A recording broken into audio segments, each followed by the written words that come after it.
Hey, greetings, everyone. Lieutenant Colonel Alan West here, the Executive Director of the American Constitutional Rights Union, and welcome to another episode of Live Free TV. But let's get to what is really important to discuss right now. I mean, in 60 days, 2 attempts on the life of a former president, a nominee from a major political party for president, 2 attempts in 60 days. I mean, 1 is bad enough, but all of a sudden we have a second. So before I get into my assessment and analysis, I'd like to share with you a couple of these clips. The entire course is blocked by greenery if you're on a public road. So how did this guy know that he would have a line of sight to the president? Because I believe he did surveillance. I believe he had somebody telling him or some way to find out what Trump's movement was. When you look at this map right here that you were just talking about, it is surrounded by roads that go right around it, and you step off the road onto the sidewalk and straight into the trees, and there's a fence right there. He picked a location, had time to set up, tie up, and fix ballistic plates to the fence along with a supply bag, a GoPro, and set himself up for the shot. That takes, I mean, if he just ran up there and did it, it would take at least 5 minutes to do that. But he also staged his vehicle so he could get away. So all that occurred in the perimeter in a location where Trump was going to be. And just like in Pennsylvania, it was not discovered. The perimeter was not secured, and this individual was able to go simply just get out of his car and walk over there. Now, whether or not he staged it earlier, we don't know. But the reality is he was able to set up a shooter's hide and prepare himself for the shot and let the president get within max effective range of that SKS, which is a Russian AK-47. And he could have, if that Secret Service had not have seen him and the president got a little bit closer, he could have taken the president out yesterday. I want you to think about this. And the reason why I understand this situation is because that Trump International Golf Course was in the congressional district that I was honored to represent back in 2011. So I know this golf course. I know the area very well. But what Jonathan Gilliam just talked about, and he is a former FBI agent, what he just talked about is just very basics. I mean, the president decides that he wants to go play golf, which he should be able to make that decision. His way of life should not be impeded whatsoever, whether he is a former president, whether he's running for president. But he decides that he wants to go and play golf. Now, what should have happened? Well, the first thing is that, okay, we got it. There should have been an internal security suite or an establishment of an internal cordon, the area of operations. And then there should have also been an external perimeter security suite and the establishment of an outer cordon. So 2 circles, 1 internal, 1 external. This gentleman, Mr. Ruth, R-O-U-T-H, who, oh, by the way, how is a person that already had weapons charges able to go out and get an SKS-47, an AK-47, and have a scope on it? You know, where's this whole thing about, well, we need to have red flag laws and we need to make sure that, obviously it failed here. Who did he go through to get this rifle? Because if he went through a 4473 background check and he put his name in there, it should have popped up that this individual is a previous felon because he had a previous weapons charge on having, wrongfully so, a machine gun. And then furthermore, when you check the boxes down there on Form 4473, where it says, are you a convicted felon? He should have said, yep. So he lied on the Form 4473, or he had a straw buyer. Someone else purchased this weapon for him and got it to him. So there's a lot that we need to understand and know about this situation. But the most important thing is 12 hours. We now know that this individual, as Jonathan brought out, he prepared a shooter hide site, like a sniper. He went in there and put up the ballistic shields. He had a GoPro. He pre-staged his vehicle. And how did he know that the president would be coming to that golf course on that day? I mean, Trump could have chosen any golf course anywhere else. So how did he have that prior knowledge to go there and establish what would be an opportunity for him to get a shot at the former president and the Republican nominee for president right now? And, with an AK-47, which is a very heavy 7.62 round, you can be effective out to 800 to 1,000 yards. We're talking about 300 to 500 yards. And maybe based upon how the president would move along that golf course, he could have closed that distance even more. But why wasn't there a outer perimeter sweep that was done? That is a huge question that we need to ask. How is this individual who already had a felony arrest able to get a weapon? Why was there no one that went out there? And thank God that we had Joe Everyday American that obviously heard these shots, saw a person running away and decided, see something, say something. And he took a picture of that vehicle and the license plate and got it to the police officers. And he was apprehended in the county north of Palm Beach County, which is Martin County, on I-95. He could have gotten away. And we would have never known if it weren't for that very attuned, very attentive civilian who identified him. So hats off to him. But here we have another instance where, for whatever reason, the Secret Service has failed. And I will tell you that if I'm President Trump right now, I'm saying, okay, either you guys give me the requisite amount of agents, or I'm just going to go out and find some retired and former special operators. I'm going to go out and find some pipe hitters, some people that know how to do security, some people that know how to do security sweeps. Because there's no way that a person, and how did he know to be there? And how did he know to set up that site, that hide site, that shooter site, right at that certain vantage point? There's no way that a person would know that unless they got some previous information, some prior information. 12 hours to sit and patiently await. And in that 12-hour period, no one did any kind of reconnaissance. And yes, I agree with Jonathan Gilliam that obviously this individual was doing surveillance. Somehow someone maybe told him, or someone was watching to see if President Trump was coming out of Mar-a-Lago. And look, folks, this is not conspiracy theory. This is me thinking in a military manner. Because when I was in Iraq and I was in Afghanistan, guess what? At the exit points of our installations over there, you always had someone outside the gate. And that person, they pop up a cell phone. We'd see them. They would count vehicles. And they'd probably tell someone down the road that they're heading north, they're heading east, they're heading south, they're heading west, X amount of vehicles, leaving, this forward operating base. What do you think the purpose of them doing that? So someone had to have known that President Trump was leaving.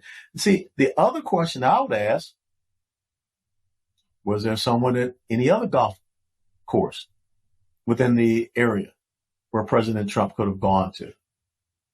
Because this, ladies and gentlemen, was not coincidental. He brought his food. He knew he'd be there for a while. This is what an ambush is all about. You go in, you set up an ambush, and you lay in wait. And you wait for the report that says, yep, they're coming your way. But thank God we did have the very astute agent inside the golf course that was doing the right thing. He was surveilling the area inside that cordon, and he saw the barrel. And he shot and engaged. And again, thank God that we had that civilian who sees something, say something, took the picture and reported. But without a doubt, this is again a glaring failure on the security of a former president and a presidential candidate. And we just can't continue to, poo-poo these things and just say, it'll just go aside. Because I guarantee you this, if the exact same thing, and let's go back and think about these two, the first shooter and the second one. I mean, we know which side of the political aisle that they have come from.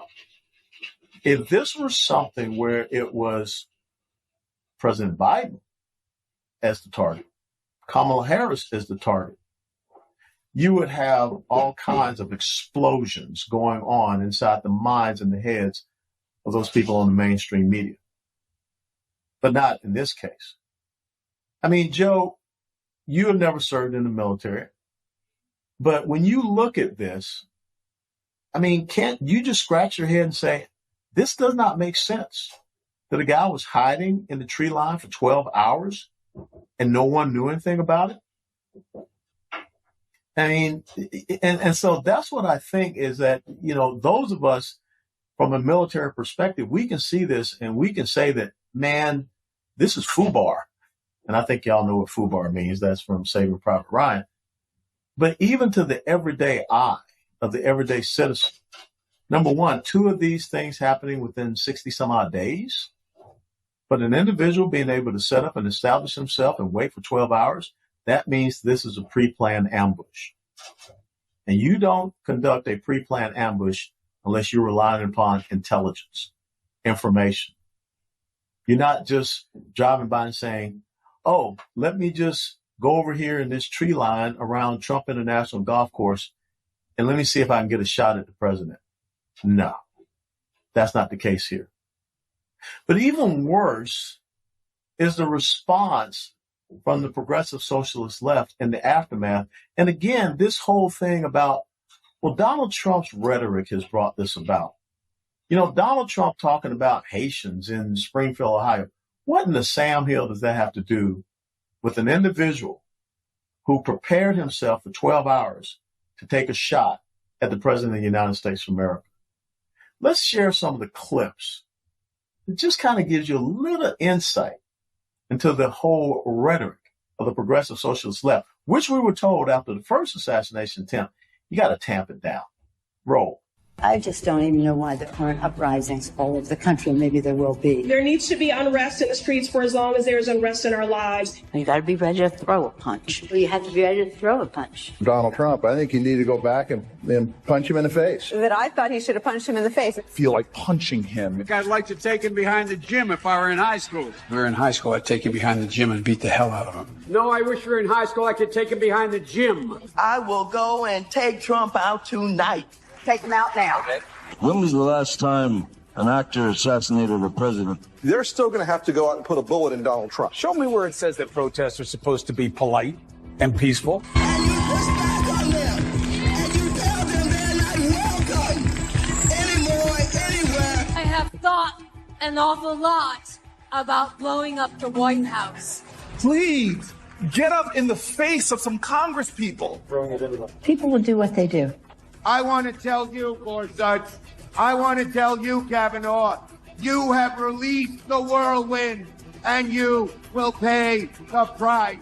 We're going to go in there. We're going to... This is just a warning to you Trumpers. Be careful. Walk lightly. And for those of you who are soldiers, make them pay. If you had to be stuck in an elevator with either President Trump, Mike Pence, or Jeff Sessions, who would it be? Does one of us have to come out alive?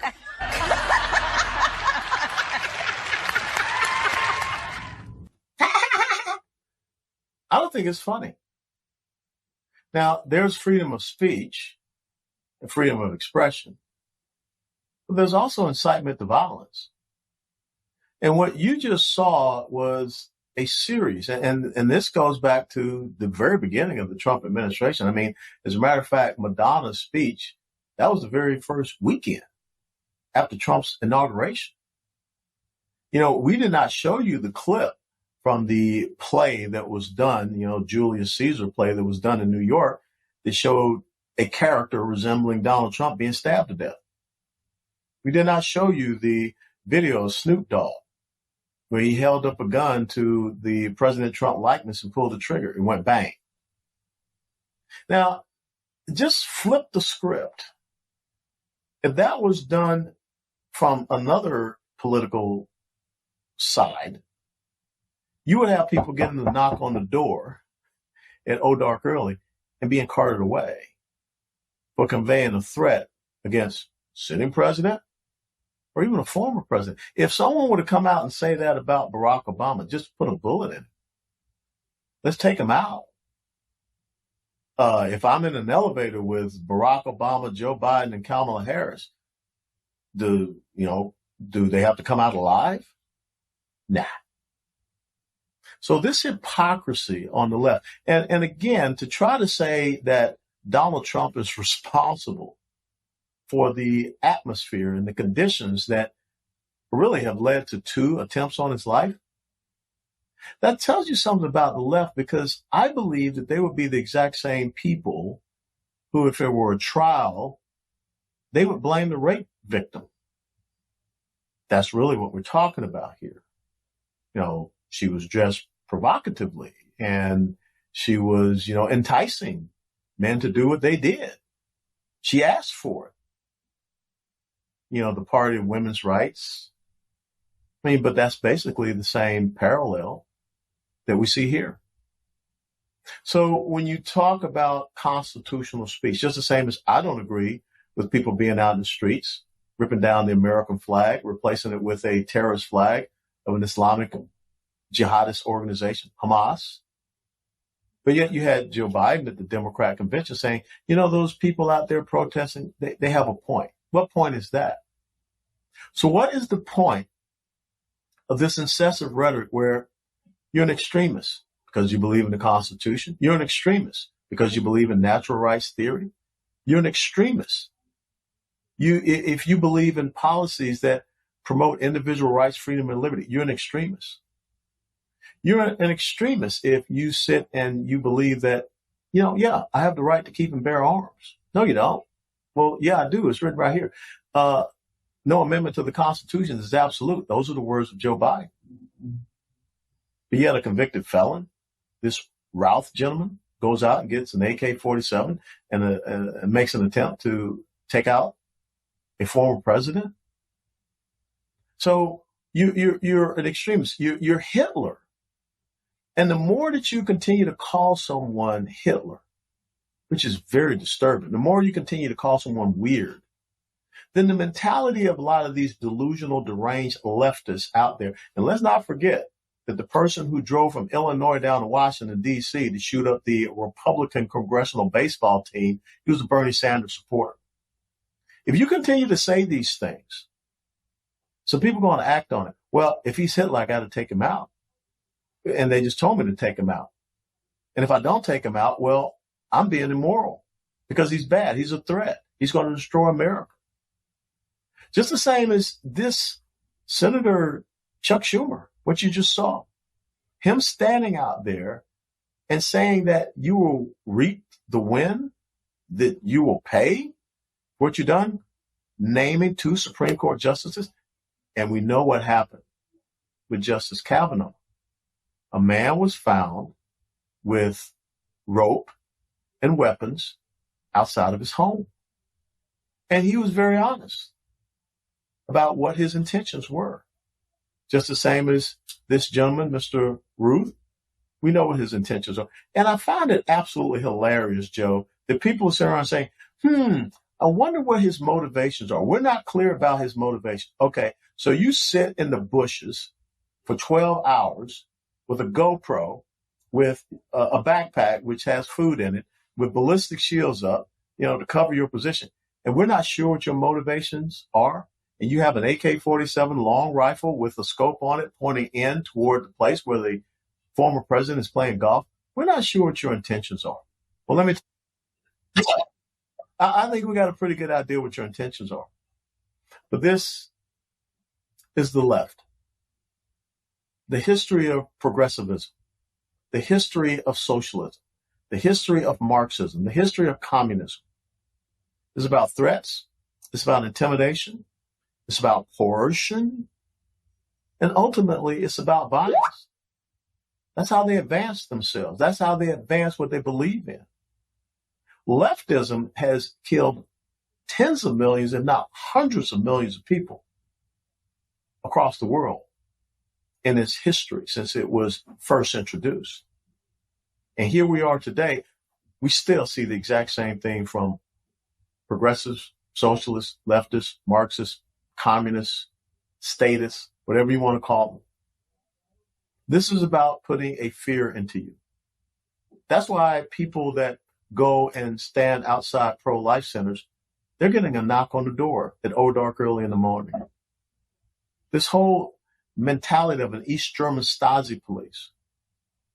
And now we see in 2 months, 60 days, 2 assassination attempts on a former president.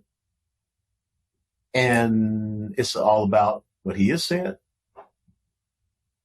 So if we're to live free in the United States of America, if we're to honor the Constitution of the United States of America, there has to be some responsibility and accountability for people that are using insightful language to violence. You go out and you can burn down Minneapolis, Minnesota, that's okay. As a matter of fact, Tim Walz's wife said she loved that smell. Kind of like, what was it? Robert Duvall in Apocalypse Now. I love the smell of napalm in the morning. Smells like victory. I guess she loved the smell of burning tires. Tim Walz, much the same as Nero, sitting there fiddling while Minneapolis was burning.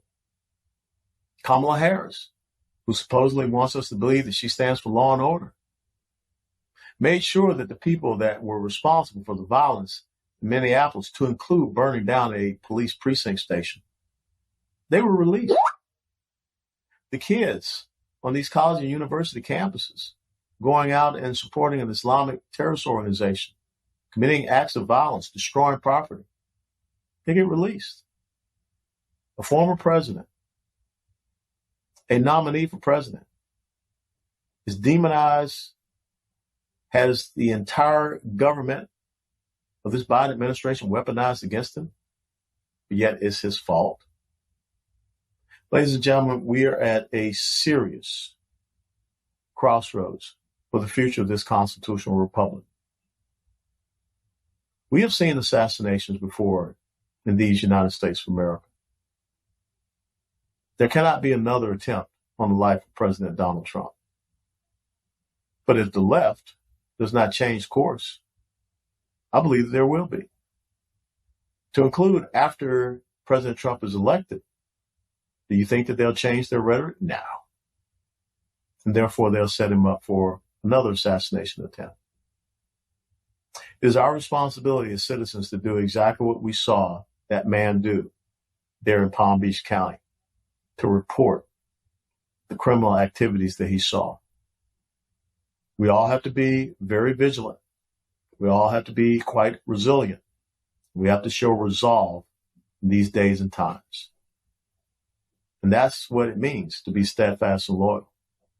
That is what it means to honor the challenge that Benjamin Franklin gave us 237 years ago when he said, it's a republic if you can keep it. And in a constitutional republic, you just don't go around allowing people to whack our leaders.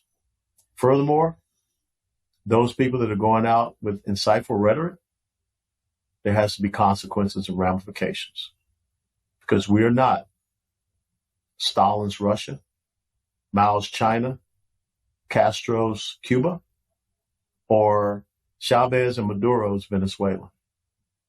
But we're getting damn close to it. God bless.